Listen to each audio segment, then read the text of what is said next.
Hello friends, ಕೆಲವೊಂದು ಟೈಮಲ್ಲಿ mission ಅಲ್ಲಿ ದಾರ ತುಂಬಕ್ಕಾಗಲ್ಲ. ಅಂತ ಸಂದರ್ಭದಲ್ಲಿ ಬಾಬಿನಲ್ಲಿ ಹೇಗೆ ದಾರವನ್ನ ತುಂಬೋದನ್ನ ತೋರಿಸ್ಕೊಡ್ತೀನಿ ನೋಡಿ. ಈ ತರ ಒಂದು ಟೂಲ್ ತಗೊಳ್ಳಿ.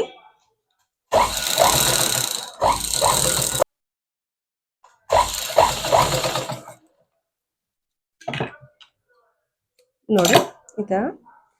ಮತ್ತೆ ಬಾಬಿನ್ ಕೇಸಲ್ಲಿ ದಾರನ ಹೇಗೆ ಹಾಕೋದನ್ನ ತೋರಿಸ್ಕೊಡ್ತೀನಿ ನೋಡಿ. ಇದು ಬಾಬಿನು, ಇದು ಕೇಸು. ಇದನ್ನ ಈ ತರ ಹಾಕಿ ಈ ತರ ಹಾಕೋಬೇಕು. ನೆಕ್ಸ್ಟ್ ಮಿಷನ್ ಅಲ್ಲಿ ಹಾಕೋದನ್ನು ತೋರಿಸ್ಕೊಡ್ತೀನಿ.